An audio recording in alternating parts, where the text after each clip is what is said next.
So many years ago, I was doing a lot of natural movement, but also looking at natural eating. I went paleo for quite some time, not religiously, but primarily paleo. I was reminded a few months back, because I've had a bit of time off work after my position was made redundant last year. With that time, you reflect on things, and I was thinking back to when I remembered I got a book on urban foraging and edible weeds and plants and things that are actually just growing wild. And I pulled that book back out and watched a few more videos and started getting back into it. And I found a YouTube channel of a guy who had like a 30-day green smoothie challenge. And I thought, what a great idea. I really like it. The concept is literally get some fresh greens and you put fruit with it and water and blend it up so it's whole food. It's actually completely blended, not just juiced, so you're getting all the fibre, all the nutrients out of it. Yeah, have one every day for 30 days and see how you feel. Now, you can buy that from your greengrocers or your supermarket, and getting kale and spinach and any of those sort of greens, and I have done some of that.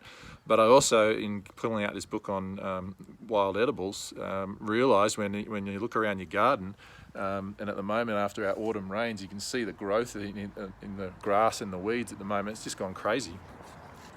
So I went around my block here. I'm on an 1,100 square metre block, and yeah, I plant my own veggies. I got lots of herbs, fruit trees, and so I've been growing my own food for quite a while. But I actually went around the property and I identified 13 different species of edible weeds that are literally just growing for nothing.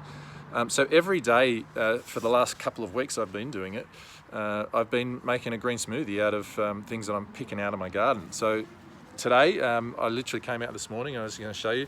This one's called sow thistle.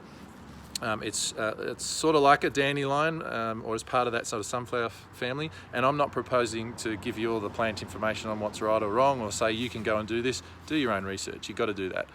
But I, have, as I said, a book on this stuff and lots of videos. And when you first go to eat something that you haven't really eaten before, just have a little bit of it, just a tiny little bit of it, and see if you're going to have any sort of reaction to it. Literally give it an hour or two, and you might feel a tingle on your lips, or you might just not feel well if you actually swallowed some. Then you start, if you have no reaction, then you go, okay, well maybe I could have a little bit more.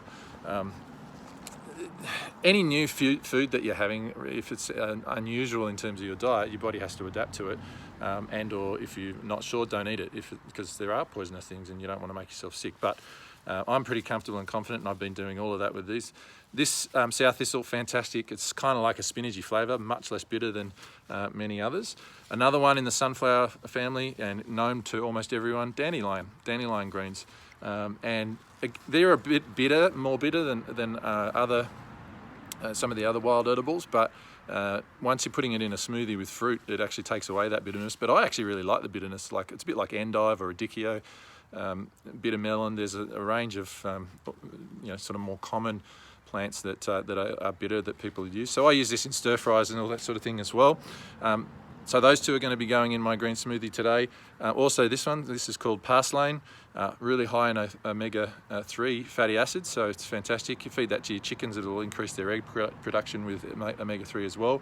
But I actually really like this one. It's kind of sweet, and it's got almost like a, succulent type texture. Crunchiness, so I actually really like it in salads as well. And then the last one I'm going to put a little bit in today is some wood sorrel.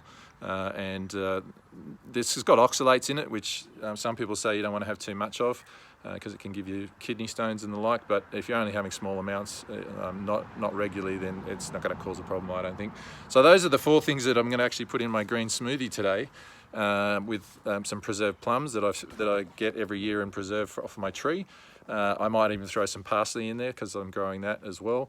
Also, I've got chocolate mint, I've got lemon balm, I've got lemon myrtle. So there's lots of different options. And I blend it all up and I put it into a jar, sort of a 1 litre jar, and have it during the morning or the whole day.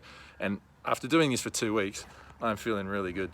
The amount of antioxidants and vitamin C and minerals and nutrients you're getting is pretty amazing. So you might want to have a look at it. I'll see if I can find the link to this other guy who set this 30-day smoothie challenge, so you might want to give it a go as well.